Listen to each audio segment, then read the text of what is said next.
Halo semuanya, di video ini kita akan belajar tentang keuangan negara. Dan topik yang akan kita bahas adalah pengadaan barang dan jasa pemerintah. Kita belajar dulu terkait dengan historis peraturan terkait pengadaan barang dan jasa pemerintah. Pada tahun 2010, pemerintah mengeluarkan peraturan presiden nomor 54 tahun 2010. Ini adalah peraturan yang mengatur pengadaan barang dan jasa pemerintah.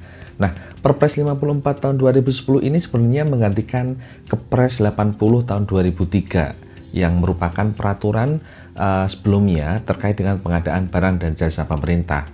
Nah, Kepres 80 tahun 2003 sendiri pun sudah diubah berkali-kali sampai 7 kali perubahannya sebelum dicabut dengan Perpres nomor 54 tahun 2010 ini. Jadi sebenarnya historis terkait dengan pengadaan barang dan jasa pemerintah ini banyak sekali.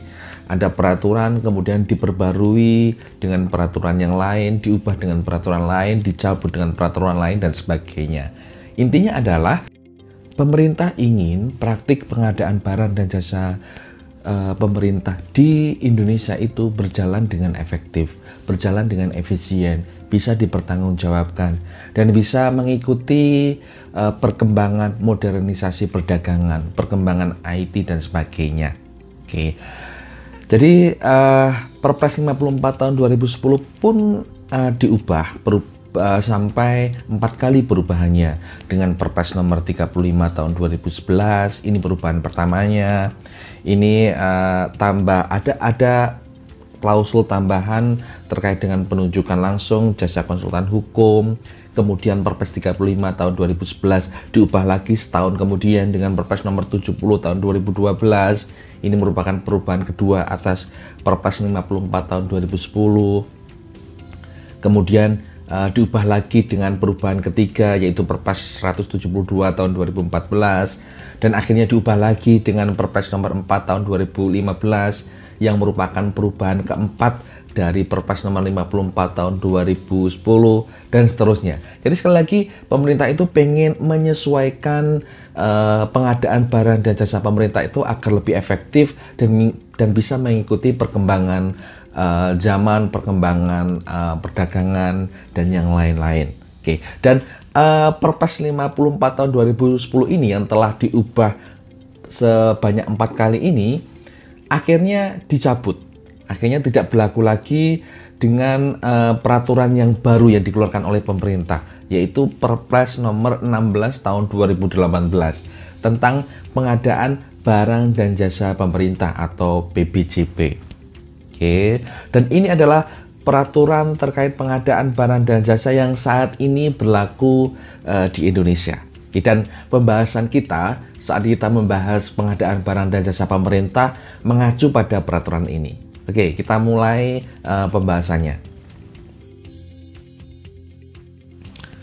Pembahasan kita kali ini terkait pengadaan barang dan jasa pemerintah ini terbatas pada konsepnya saja. Mungkin bisa kita bilang hanya kulit arinya saja. Kita tidak sampai masuk ke dalam bagaimana proses detail dalam pengadaan barang dan jasa pemerintah. Oke, jadi sekali lagi kita hanya konsep atau kulit ari atau kulit luarnya saja. Oke, kita mulai dengan definisi. Apa itu sebenarnya pengadaan barang dan jasa pemerintah? Oke, sesuai dengan namanya sebenarnya telah jelas ya pengertian dari pengadaan barang dan jasa pemerintah ini. Jadi ini sebenarnya adalah kegiatan pengadaan barang atau jasa oleh kementerian, lembaga, perangkat daerah yang dibiayai oleh APBN atau APBD. Yang prosesnya dimulai dari identifikasi kebutuhan sampai dengan serah terima hasil pekerjaan. Oke, ini adalah definisi yang kita ambil dari Perpres nomor 16 tahun 2018 tentang pengadaan barang dan jasa pemerintah. Kita pasti sudah tahu ya item-itemnya dari pengertian tadi ya. Jadi kalau kementerian di sini berarti maksudnya adalah perangkat pemerintah yang membidangi urusan tertentu. Kalau lembaga adalah organisasi non-kementerian yang dibentuk untuk melaksanakan tugas tertentu. Sedangkan perangkat daerah adalah unsur pembantu kepala daerah atau DPRD dalam penyelenggaraan urusan pemerintahan yang ada di daerah. Oke, jadi seperti itu pengertian dari pengadaan barang atau jasa pemerintah. Selanjutnya, kenapa pemerintah itu harus mengatur pengadaan barang dan jasa ini? Kenapa peraturannya itu terus direvisi, terus diperbarui, dan seterusnya? Kenapa seperti itu? Apa sih sebenarnya urgensi dari pengadaan barang dan jasa pemerintah? Ini yang akan kita bahas. Nah, PBJ ini sangat penting sekali dalam rangka pembangunan nasional. Jadi kita tahu kan sebenarnya kalau PBJ itu dalam rangka untuk memperoleh barang, memperoleh jasa yang digunakan dalam rangka pembangunan nasional, meningkatkan layanan publik dan juga perkembangan perekonomian. Oke, jadi diharapkan dengan PBJ yang efektif, tujuan dari pembangunan nasional termasuk dalam tadi yang penyediaan layanan publik dan untuk mendukung perekonomian itu bisa terwujud. Oke, jadi itulah alasan mengapa pemerintah mengatur pengadaan barang dan jasa ini. Oke, kemudian yang kedua, pengadaan barang dan jasa pemerintah itu merupakan bagian yang tidak terpisahkan dalam pengelolaan keuangan negara. Oke, kita tahu dalam rangka pengadaan barang dan jasa, pemerintah harus mengalokasikan anggarannya untuk belanja. Nah ini, jadi semuanya merupakan bagian dari keuangan negara. Dan konsekuensinya, kalau ini merupakan bagian pengelolaan keuangan negara, harus dikelola dengan baik. Harus mengikuti tata kelola pemerintahan yang baik, good governance, dan juga perlu bisa dipertanggungjawabkan, prinsip akuntabilitas. Oke. Kemudian yang ketiga, alasannya seperti apa? Jadi tadi kita mengeluarkan belanja untuk memperoleh barang dan jasa dengan mekanisme pengadaan barang dan jasa pemerintah itu. Jadi nilai manfaatnya itu harus sebesar-besarnya. Prinsip kita, value of money. Uang yang kita keluarkan itu harus bisa memberikan manfaat yang besar-besarnya bagi pemerintah, bagi tadi layanan publik dan perkembangan perekonomian. Oke. Dan juga diharapkan dengan pengadaan barang dan jasa ini juga bisa meningkatkan penggunaan produk dalam negeri. Oke. Kemudian meningkatkan peran UMKM serta pembangunan yang berkelanjutan. Oke. Jadi itulah mengapa pengadaan barang jasa itu sangat krusial dan pemerintah perlu memikirkan pengaturannya, tata kelolanya dengan baik. Selanjutnya, pengadaan barang dan jasa seperti apa yang harus mengikuti kaidah dan pengaturan dalam Perpres 16 tahun 2018 ini. Jadi kalau kita mengkategorikan pengadaan apa yang harus mengikuti aturan ini, maka kita bisa melihat siapa yang melakukan pengadaan itu dan juga uangnya dari mana. Oke. Jadi pengadaan yang harus mengikuti peraturan dalam Perpres 16 tahun 2018 ini adalah pengadaan yang institusi pelaksananya adalah kementerian, lembaga, dan perangkat daerah atau perangkat daerah. Oke, itu dari sisi institusinya. Dari sisi uangnya atau anggarannya adalah jika pengadaan barang dan jasa tersebut menggunakan APBN atau APBD. Oke, termasuk mungkin sebagian atau seluruhnya itu dari pinjaman dalam negeri atau hibah dalam negeri. Oke, yang diterima oleh pemerintah atau pemerintah daerah. Atau sebagian atau seluruhnya itu dibiayai dari pinjaman luar negeri atau hibah luar negeri. Oke, jadi pengadaan yang mempunyai karakteristik seperti ini harus mengikuti ketentuan dalam Perpres 16 tahun 2018 ini. Yaitu pengadaan yang dilakukan oleh kementerian, lembaga, dan atau perangkat daerah yang menggunakan anggaran dari APBN atau APBD, termasuk jika sebagian atau seluruhnya itu dari pinjaman dalam negeri, hibah dalam negeri, pinjaman luar negeri, dan hibah luar negeri. Pertanyaan selanjutnya adalah, apa sebenarnya yang diadakan dalam pengadaan barang dan jasa pemerintah ini? Jenis barang dan jasanya itu apa saja? Kita bisa mengkategorikan barang dan jasa ini menjadi 4. Ini sesuai dengan Perpres 16 tahun 2018 ini. Yang pertama adalah kita kategorikan menjadi barang. Oke, jadi pengertian barang ini adalah setiap benda, baik berwujud maupun tidak berwujud, bergerak maupun tidak bergerak, yang dapat diperdagangkan, dipakai, dipergunakan atau dimanfaatkan oleh pengguna barang. Ini definisi barang. Oke. Kemudian yang kedua adalah Pekerjaan konstruksi. Jadi sesuai dengan namanya, pekerjaan konstruksi ini adalah keseluruhan atau sebagian kegiatan yang meliputi pembangunan, pengoperasian, pemeliharaan, pembongkaran, dan pembangunan kembali suatu bangunan. Oke, bangunan di sini belum tentu gedung ya, bisa berupa jembatan misalnya, bisa jalan, dan yang lain-lain. Ini yang kita sebut sebagai pekerjaan konstruksi. Termasuk pekerjaan dalam persiapan lahan, penggalian dan atau penataan lahan, landscaping, dan yang lain-lain. Yang ketiga adalah jasa konsultasi. Jasa konsultansi ini adalah jasa layanan profesional yang membutuhkan keahlian tertentu di berbagai bidang keilmuan yang mengutamakan adanya olah pikir. Contohnya adalah jasa perencanaan atau planning, perancangan atau desain, kemudian jasa pengawasan, baik untuk pekerjaan konstruksi maupun pekerjaan selain konstruksi. Selanjutnya adalah jasa lainnya. Jasa lainnya ini adalah jasa non-konsultansi atau jasa yang membutuhkan peralatan, metodologi khusus, dan atau keterampilan dalam suatu sistem tata kelola yang telah dikenal luas di dunia usaha untuk menyelesaikan suatu pekerjaan. Misalnya apa? Misalnya jasa boga atau catering service, kemudian jasa cleaning service, kemudian jasa asuransi, perbankan dan keuangan, kemudian ada pencetakan dan penjilitan, jasa fumigasi. Fumigasi ini kalau di perpustakaan penyemprotan untuk mencegah jamur itu ya. Kemudian ada jasa akomodasi, jasa angkutan penumpang dan sebagainya. Pokoknya yang selain jasa konsultansi tadi. Oke. Jadi itu adalah 4 kategori barang dan jasa yang bisa diadakan dalam mekanisme pengadaan barang dan jasa pemerintah. Oke. Bisa berbentuk barang, bisa berupa pekerjaan konstruksi, bisa berupa jasa konsultansi, dan juga jasa lainnya. Bagaimana caranya pemerintah melaksanakan pengadaan barang dan jasa pemerintah? Oke, pada dasarnya ada 2 cara bagaimana pemerintah itu bisa memperoleh atau mendapatkan barang dan jasa. Yang pertama adalah swakelola.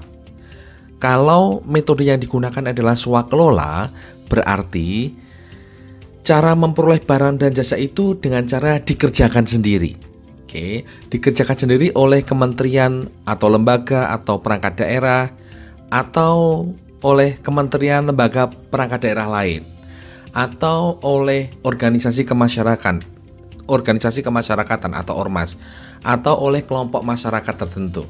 Oke, jadi nanti waktu kita membahas swakelola ada 4 tipe swakelola. Oke, tapi pada intinya kalau menggunakan metode swakelola ini, cara memperoleh barang dan jasanya adalah dengan dikerjakan sendiri, tidak dilakukan oleh pelaku usaha atau pihak lain. Nah, yang kedua adalah dengan cara penyedia. Oke. Pengadaan barang dan jasa melalui penyedia ini berarti cara memperoleh barang dan jasa itu disediakan oleh pelaku usaha berdasarkan kontrak tertentu. Nah, pelaku usaha sendiri adalah orang atau badan usaha yang menyelenggarakan kegiatan usaha dalam berbagai bidang ekonomi. Oke, jadi itu perbedaannya dengan swakelola atau lewat penyedia. Kalau swakelola dikerjakan sendiri, oke, dan nanti pengembangannya dikerjakan sendiri tetapi dilaksanakan oleh pihak lain, bisa kementerian lain, bisa oleh ormas, bisa masyarakat, atau dengan penyedia. Kalau penyedia berarti barang dan jasa itu disediakan oleh pelaku usaha berdasarkan kontrak tertentu. Nah, seperti yang saya sampaikan tadi, ada 4 jenis tipe swakelola. Tipe 1, tipe 2, tipe 3, dan tipe 4. Kalau tipe 1 berarti swakelola itu direncanakan, dilaksanakan, dan diawasi sendiri oleh kementerian, lembaga, atau perangkat daerah. Oke, itu tipe 1. Nah, kalau tipe 2 seperti apa? Kalau tipe 2 berarti swakelola itu direncanakan, diawasi oleh kementerian, lembaga, atau perangkat daerah, tetapi pelaksanaannya dilakukan oleh kementerian, lembaga, atau perangkat daerah lainnya. Oke, jadi seperti itu perbedaannya. Kalau tipe 1 tadi semuanya dari perencanaan, dari pengawasan, dari pelaksanaan itu dilakukan oleh sendiri. Tapi kalau tipe 2, perencanaan dan pengawasan itu dilakukan oleh kementerian, lembaga atau perangkat daerah yang akan memperoleh barang dan jasa itu, tetapi pelaksanaannya, siapa yang menyediakannya itu adalah oleh kementerian, lembaga atau perangkat daerah lain. Oke, itu tipe 2. Bagaimana dengan tipe 3? Kalau tipe 3 ini berarti perencanaan dan pengawasannya oleh kementerian, lembaga atau perangkat daerah, tetapi pelaksanaannya ya itu oleh Ormas, pelaksana swakelola, organisasi masyarakat pelaksana swakelola. Oke, jadi kalau kita sampai 3 ini sudah ada perbedaannya. Tipe 1 dikerjakan sendiri, tipe 2 pelaksanaannya oleh pihak lain, oleh kementerian lain, lembaga lain, perangkat daerah lain. Kalau tipe 3 itu pelaksanaannya dilakukan oleh Ormas, organisasi masyarakat pelaksana swakelola. Nah, kalau tipe 4 seperti apa? Kalau tipe 4 itu perencanaannya oleh kementerian, lembaga atau peringkat daerah, tetapi pelaksanaannya serta pengawasannya itu dilakukan oleh kelompok masyarakat tertentu. Oke, kelompok masyarakat pelaksana swakelola. Oke, jadi ini perbedaannya ya. Dari sisi pelaksanaannya beda-beda. Kalau tipe 1 dilaksanakan sendiri, tipe 2 dilaksanakan oleh kementerian, lembaga atau perangkat daerah lain, tipe 3 dilaksanakan oleh ormas, dan tipe 4 dilaksanakan oleh masyarakat. Oke, perbedaannya seperti itu. Contohnya seperti apa? Untuk tipe 1 yang pelaksanaannya dilakukan oleh kementerian atau lembaga atau perangkat daerah sendiri. Contohnya adalah misalnya Dinas Bina Marga saat melaksanakan swakelola pemeliharaan jalan misalnya. Oke, kalau dilakukan sendiri berarti swakelola tipe 1. Selanjutnya contoh swakelola tipe 2 yang dilaksanakan oleh kementerian atau lembaga atau perangkat daerah lainnya. Misalnya seperti ini. Misalnya pemerintah provinsi itu pengen melakukan survei penyalahgunaan narkotika misalnya. Karena tidak bisa dilakukan oleh sendiri, maka meminta bantuan kepada Badan Pusat Statistik misalnya. Oke, jadi tipe yang semacam ini, perencanaan dan pengawasannya dilaksanakan oleh perangkat daerah sendiri, tetapi dilaksanakan oleh kementerian atau lembaga lain. Ini berarti contoh tipe 2. Kalau tipe 3 yang dilaksanakan oleh ormas seperti apa? Misalnya adalah swakelola yang dilakukan oleh organisasi masyarakat, misalnya apa ya? Misalnya ICW, misalnya Indonesian Corruption Watch misalnya. Atau mungkin Karang Taruna tertentu misalnya. Itu berarti swakelola tipe 3. Kalau swakelola tipe keempat seperti apa? Dilaksanakan oleh masyarakat itu contohnya apa? Contohnya adalah perbaikan saluran air di desa. Oke, melibatkan masyarakat. Melibatkan misalnya contohnya adalah proyek padat karya misalnya. Oke, dilaksanakan oleh masyarakat sendiri. Pemeliharaan MCK atau pekerjaan sederhana lainnya misalnya. Contoh semacam ini berarti adalah swakelola tipe keempat. Oke. Direncanakan oleh kementerian atau lembaga atau perangkat daerah, tetapi pelaksanaannya bahkan termasuk pengawasannya itu dilakukan oleh masyarakat sendiri. Sekarang kita bahas apa tujuan pengadaan barang dan jasa pemerintah. Oke, yang pertama pasti tentunya kalau kita bicara pengadaan barang dan jasa pemerintah adalah agar pemerintah itu memperoleh barang dan jasa yang akan digunakan untuk pelayanan masyarakat atau mendukung tugas dan fungsi dari instansi pemerintah tersebut. Menghasilkan barang jasa yang tepat untuk setiap uang yang dibelanjakan. Tepat di sini berarti kualitas, jumlah, waktu, biaya, lokasi, dan penyedia. Oke, itu tujuan utamanya. Tetapi selain itu, pemerintah juga mempunyai tujuan yang lain saat melaksanakan pengadaan barang dan jasa pemerintah. Apa saja misalnya? Yang kedua, tujuan yang kedua adalah untuk meningkatkan produksi dalam negeri. Oke, karena pengadaan barang dan jasa itu sebagian besar kalau bisa diadakan oleh penyedia dari dalam negeri, pasti akan dilaksanakan oleh penyedia dalam negeri sehingga bisa meningkatkan produksi dalam negeri. Oke, yang nanti pada gilirannya karena meningkatkan produksi dalam negeri berarti mendukung pertumbuhan ekonomi yang ada di negara tersebut. Oke, itu tujuan pemerintah. Yang ketiga adalah untuk meningkatkan peran serta UMKM. Oke, UMKM ini adalah suatu penyangga perekonomian yang penting di Indonesia kalau kita lihat sektor UMKM ini sebenarnya kalau kita hitung proporsinya merupakan penyumbang terbesar dari PDB kita.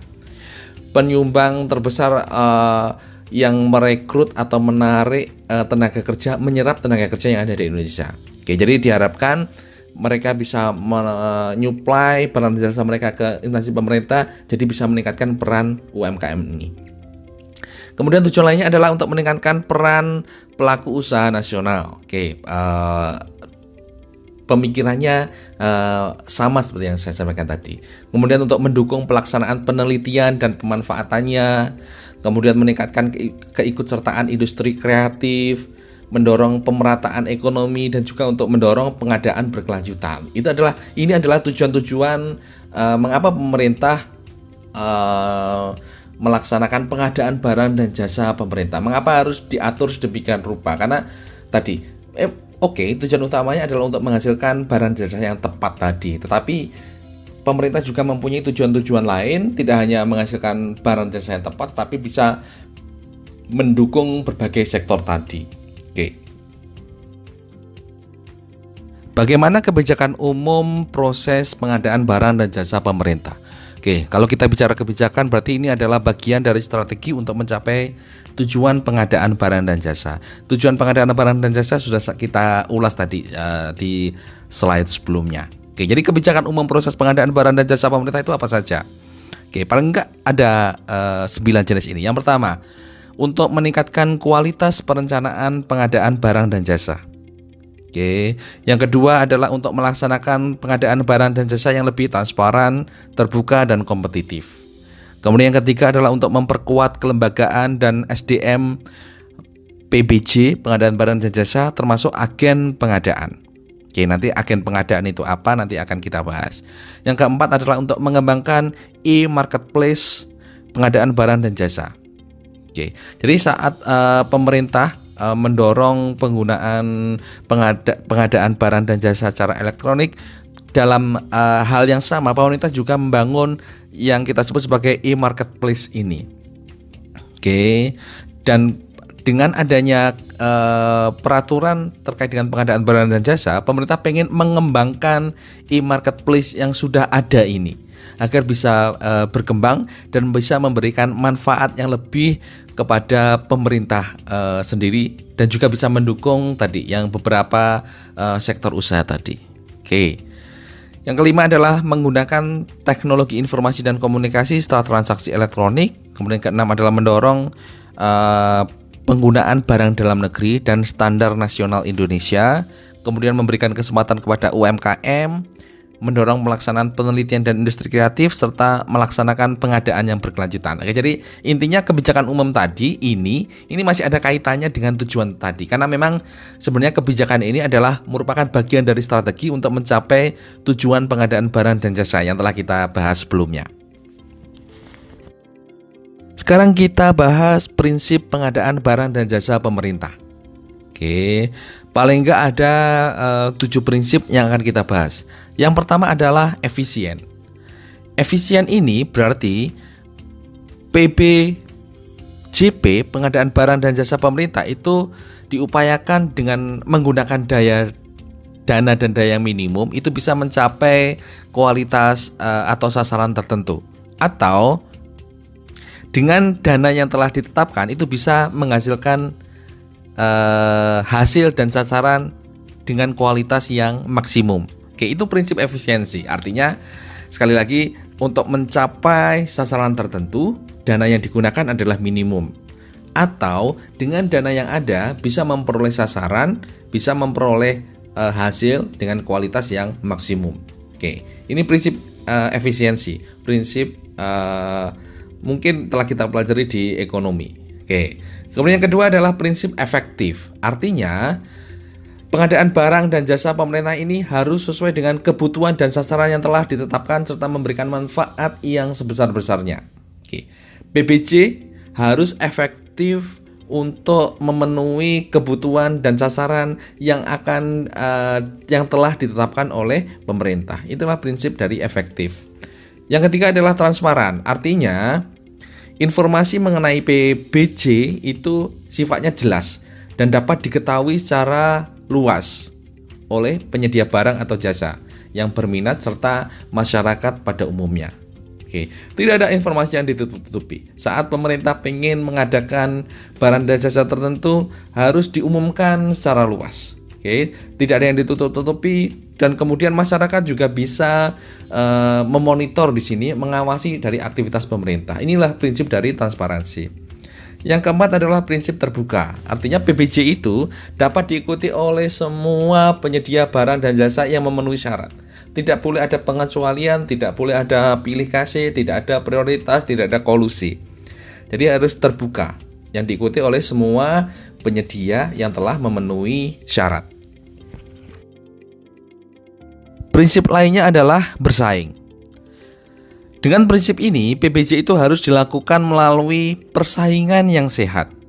Oke, bagaimana persaingan yang sehat itu seperti apa? Kalau kita sudah belajar misalnya di ekonomi mikro, pasar persaingan mensyaratkan banyak penjual dan pembeli. Oke, jadi syarat agar persaingan yang sehat adalah sebanyak mungkin penyedia dan barang dan jasa yang dilibatkan di sini, yang memenuhi persyaratan.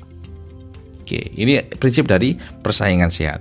Kemudian prinsip yang lainnya adalah adil dan tidak diskriminatif. Artinya, PBJ memberikan perlakuan yang sama bagi semua calon penyedia barang dan jasa.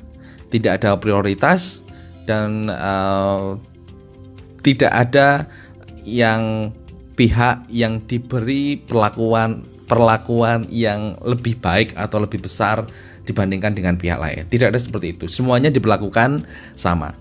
Prinsip terakhir adalah akuntabel, artinya PBJ itu harus sesuai dengan aturan, sesuai dengan peraturan dan ketentuan yang berlaku. Sehingga konsekuensinya apa?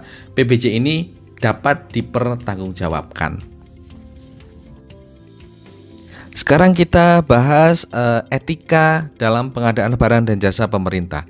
Di sini berarti etika bagi semua pihak yang terlibat dalam pengadaan barang dan jasa pemerintah.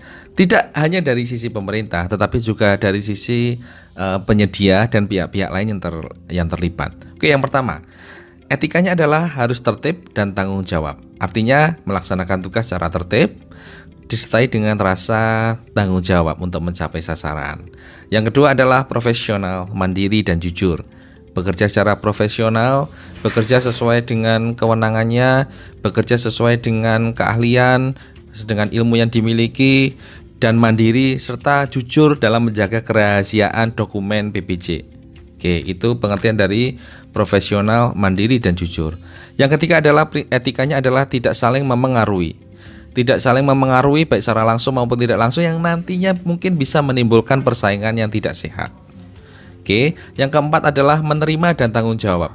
Menerima dan bertanggung jawab atas segala keputusan dari pengadaan barang dan jasa tersebut. Siapapun yang dipilih sebagai penyedia, siapapun yang dipilih sebagai pemenang misalnya, itu harus pihak lain itu harus bisa menerima dan bertanggung jawab atas segala keputusan itu. Prinsip yang kelima adalah menghindari konflik of interest. Artinya menghindari dan mencegah terjadinya pertentangan kepentingan para pihak. Nanti contoh dari konflik of interest akan kita bahas. Oke, selanjutnya adalah mencegah pemborosan.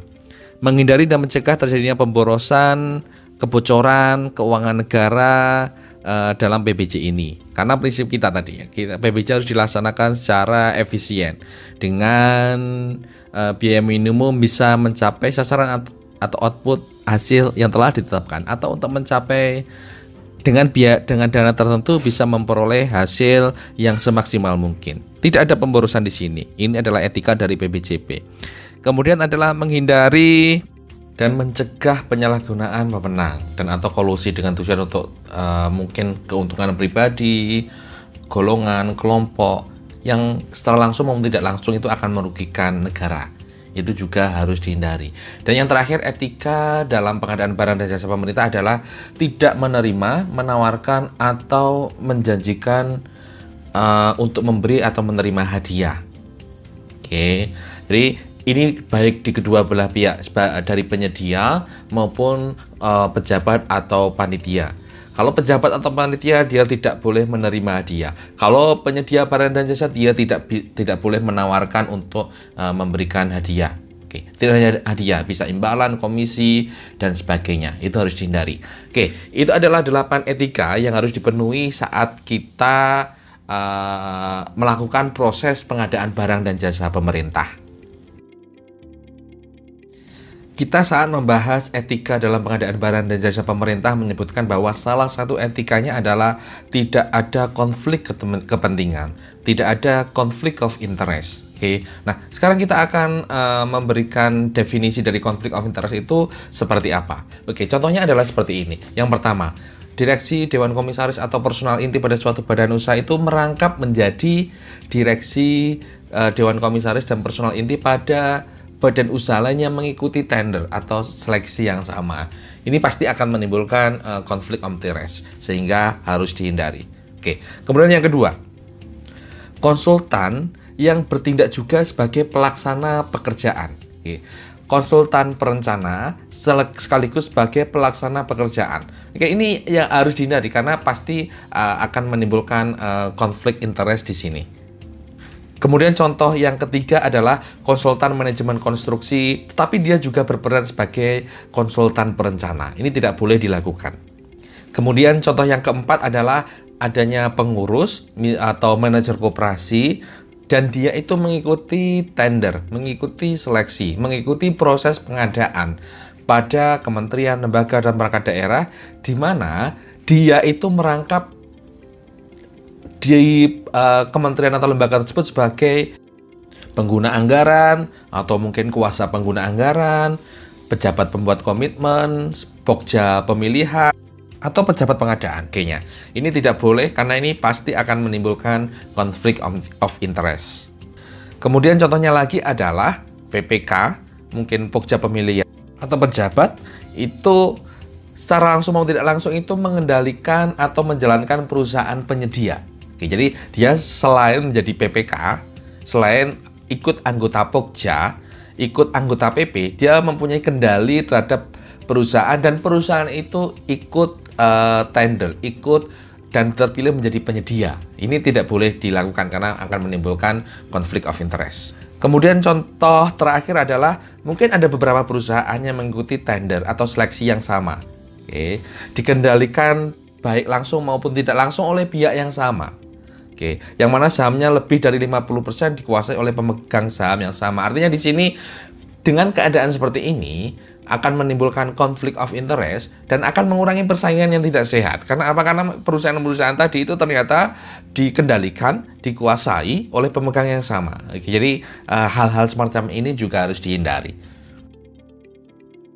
Siapa yang terlibat atau menjadi pelaku dari pengadaan barang dan jasa pemerintah? Ini ada beberapa pihak. Yang pertama adalah pengguna anggaran atau PA. Berarti dia mempunyai kewenangan untuk menggunakan anggaran di KL, kemudian di perangkat daerah. Kemudian yang kedua adalah KPA, kuasa pengguna anggaran. Berarti pejabat yang memperoleh kuasa dari pengguna anggaran. Oke, untuk melaksanakan sebagian wewenang dan tanggung jawabnya. Itu KPA. Kemudian yang ketiga adalah PPK, pejabat pembuat komitmen. Berarti pejabat yang diberi kewenangan oleh PA maupun KPA untuk mengambil keputusan dan atau melakukan tindakan yang mengakibatkan pengeluaran APBN atau APBD. Oke, itu PPK. Kemudian yang keempat adalah pejabat pengadaan.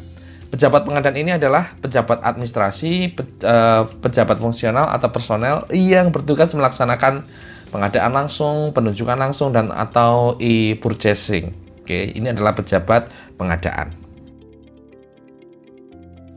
Pelaku selanjutnya adalah pokja pemilihan.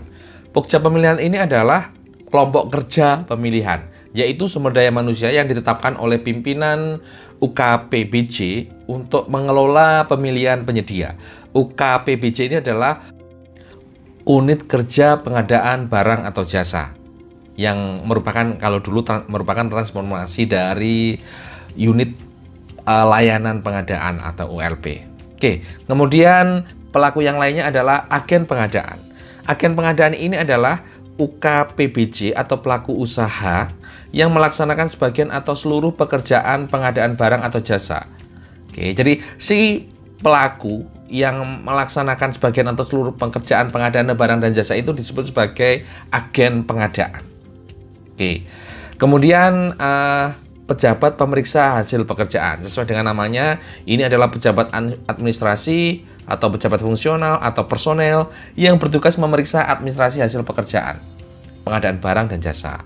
Kalau panitia pemeriksa hasil pekerjaan, kalau tadi pejabat berarti perorangan, kalau panitia ini adalah tim. Jadi tim yang tugasnya adalah memeriksa administrasi hasil pekerjaan. Kemudian penyelenggara swakelola, berarti tim yang menyelenggarakan kegiatan secara swakelola. Penyedia berarti pelaku usaha yang menyediakan barang atau jasa berdasarkan kontrak. Ini adalah 9 para pelaku dalam pengadaan barang jasa pemerintah.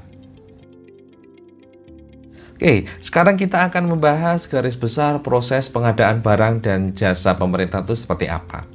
Pada intinya, proses PBJ ini kita bisa kelompokkan menjadi 3 tahap. Perencanaan, setelah itu persiapan, setelah itu pelaksanaan PBJ. Dalam tahap perencanaan, tahap-tahapan yang akan dilalui adalah yang pertama, identifikasi kebutuhan. Identifikasi kebutuhan barang atau jasa itu dilakukan berdasarkan rencana kegiatan yang ada di dalam rencana kerja kementerian atau lembaga atau perangkat daerah.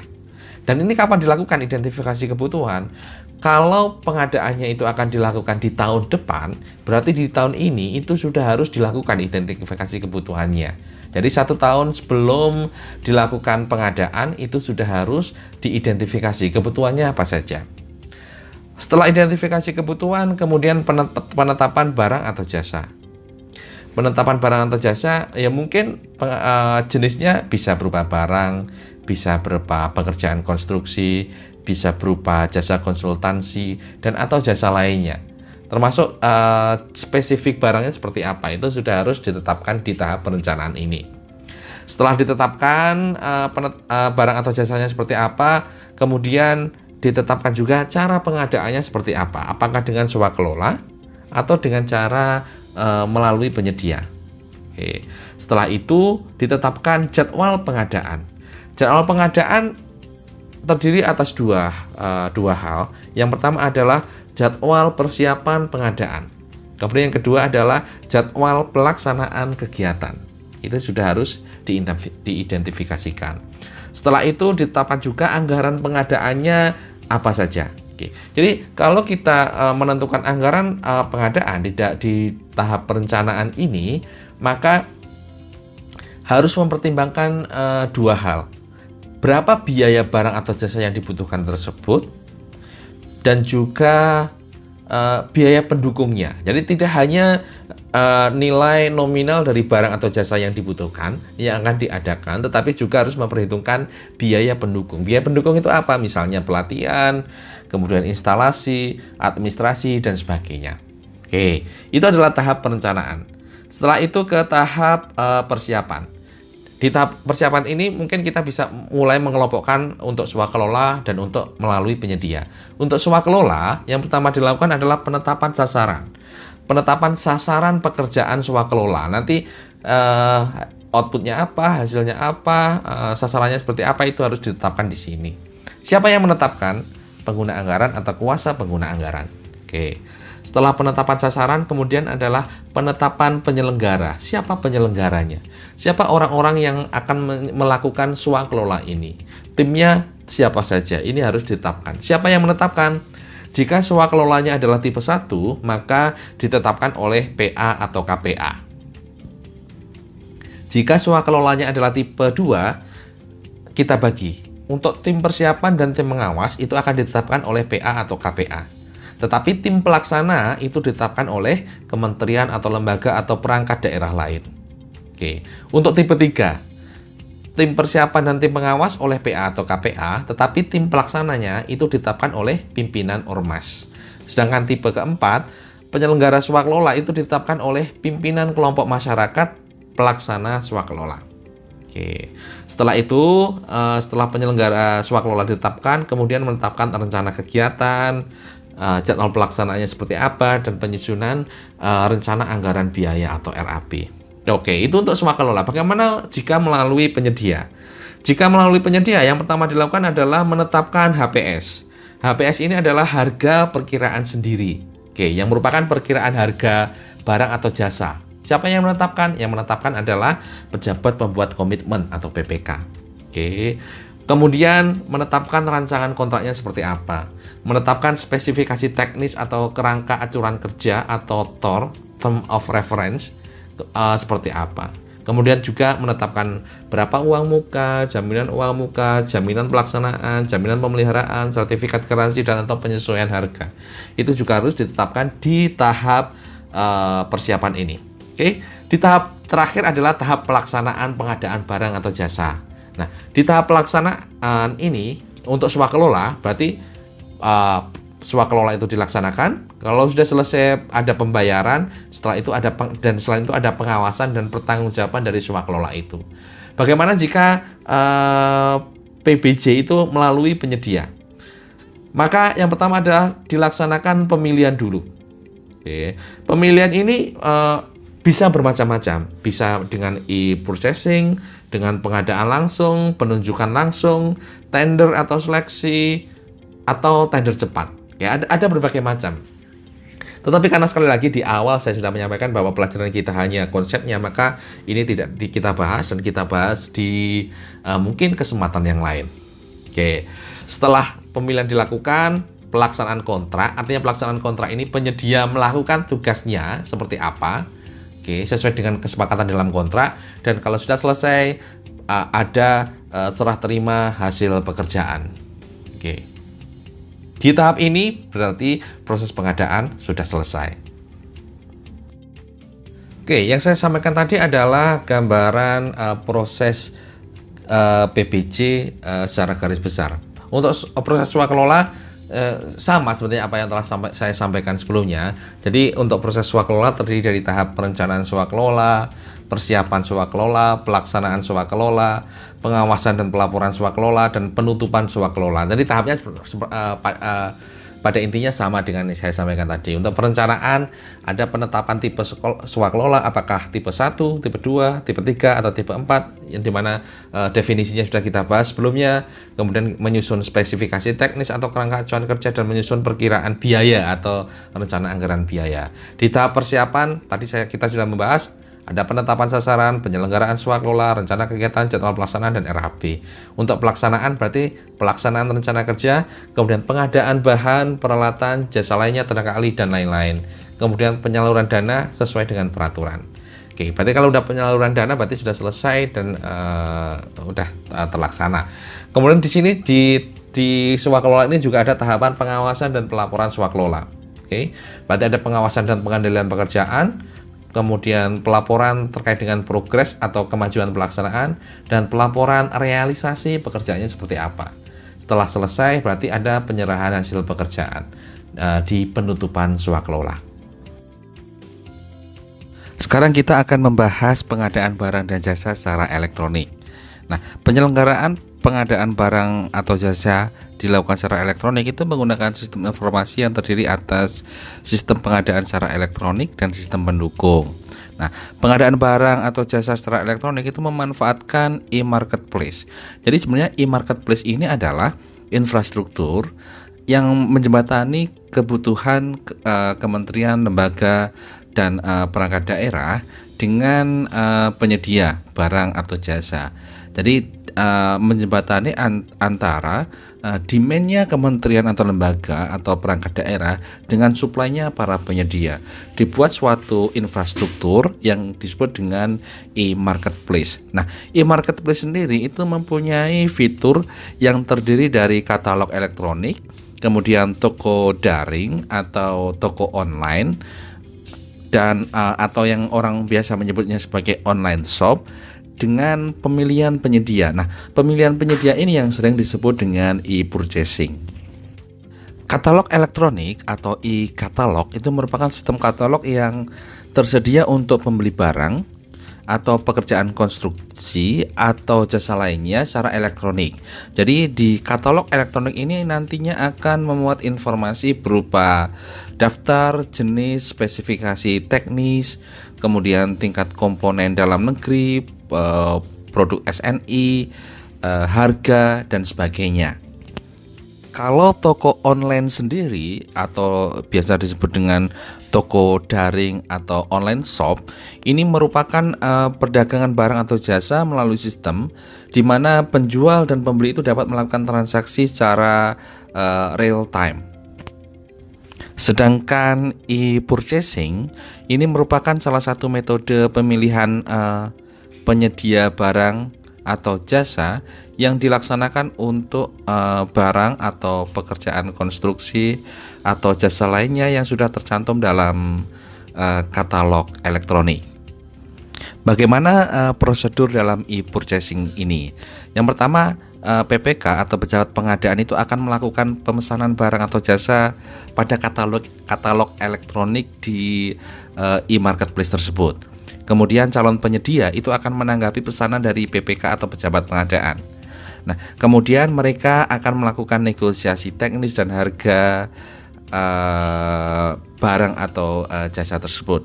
Nah, setelah itu PPK atau pejabat pengadaan dan calon penyedia menyetujui atau menyepakati pembelian barang atau jasa. Nah, kalau mereka sudah sepakat, maka kemudian akan diterbitkan surat pesanan. Prosesnya secara ringkas seperti itu. Nah, dalam pengaturan pengadaan atau barang jasa pemerintah itu diperkenankan untuk melakukan repeat order. Jadi repeat order ini adalah pemesanan secara berulang, melalui proses penunjukan langsung. Repeat order ini dibatasi paling banyak hanya 2 kali saja. Setelah itu harus melalui mekanisme selain repeat order. Dalam Undang-Undang Nomor 31 Tahun 1999 tentang pemberantasan tindak pidana korupsi, secara implisit dikatakan bahwa lingkup dari korupsi itu adalah jika setiap orang yang secara melawan hukum melakukan perbuatan memperkaya diri sendiri atau orang lain atau suatu korporasi yang dapat merugikan keuangan negara atau perekonomian negara. Sebenarnya kelanjutan dari pasal ini adalah bisa dipidana dengan pidana penjara seumur hidup atau pidana penjara paling singkat 4 tahun dan paling lama 20 tahun dan denda sedikitnya 200 juta dan paling banyak 1 miliar rupiah. Tapi intinya yang penekanan di sini adalah saya pengen memberikan lingkup dari tindak pidana korupsi itu seperti apa. Intinya memperkaya diri sendiri atau orang lain dapat merugikan keuangan negara dan perekonomian negara. Nah, bentuknya apa saja? Bentuknya bisa bermacam-macam, dari penyuapan, kemudian penggelapan, pemberian komisi, pemerasan, penyalahgunaan wewenang, pilih kasih, nepotisme, sumbangan ilegal, pemalsuan, dan sebagainya. Itu adalah jenis-jenis beberapa tindakan yang bisa dikategorikan sebagai tindakan korupsi. Nah, di pengadaan atau barang dan jasa ini sangat rentan terkait dengan potensi korupsi ini, di berbagai level.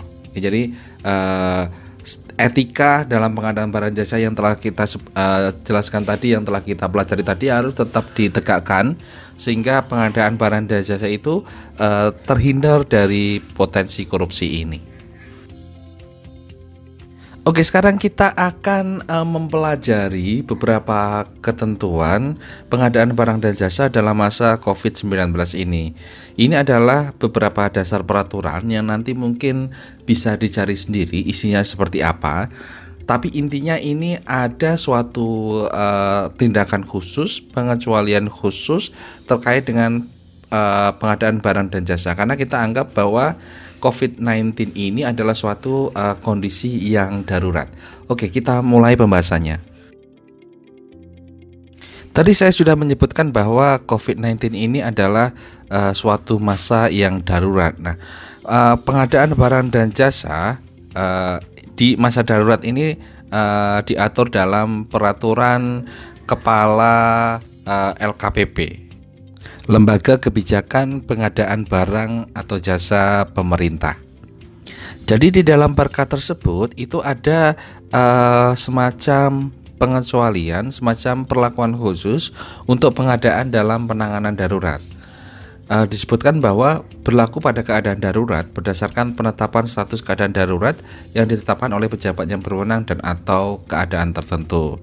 Nah, kegiatan pengadaan barang atau jasa dalam masa status keadaan darurat yang ditetapkan oleh pihak yang berwenang ini adalah secara implisit ini menyebutkan bahwa untuk keadaan darurat itu bisa ada perlakuan khusus terkait dengan pengadaan barang atau jasa pemerintah. COVID-19 itu membawa dampak yang sangat meluas, sangat krusial, sangat signifikan terhadap berbagai negara di dunia, termasuk Indonesia.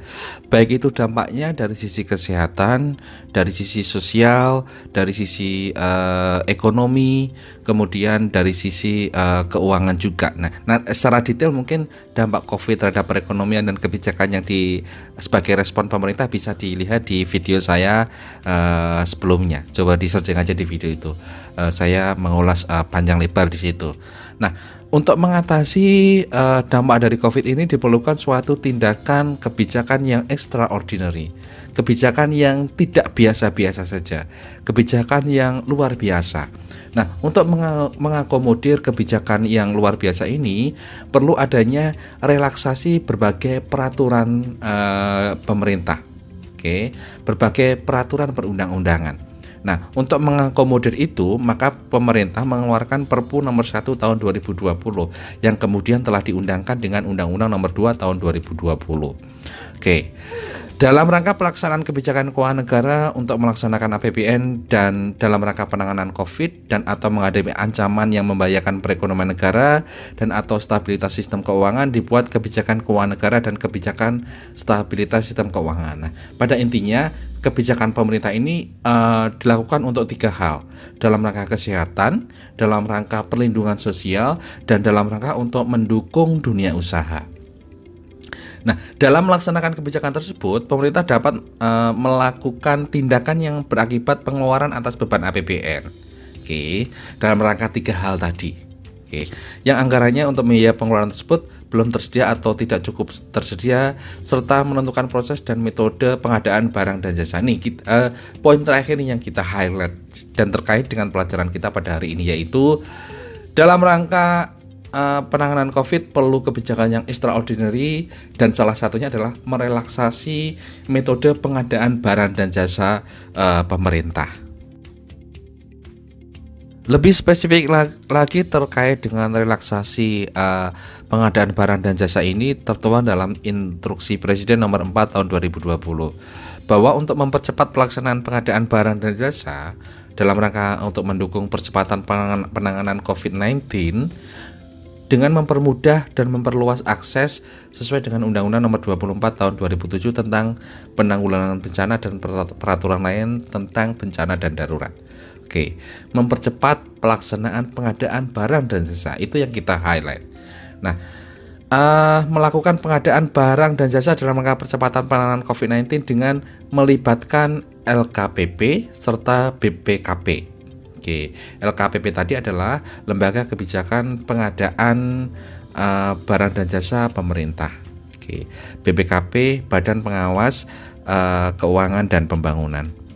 Kemudian melakukan pengadaan barang dan jasa alat kesehatan dan alat kedokteran untuk penanganan COVID-19 dengan memperhatikan barang dan jasa sesuai dengan standar yang ditetapkan oleh Kementerian Kesehatan. Kemudian di sini juga perlu melibatkan APIP, Aparat Pengawas Internal Pemerintah.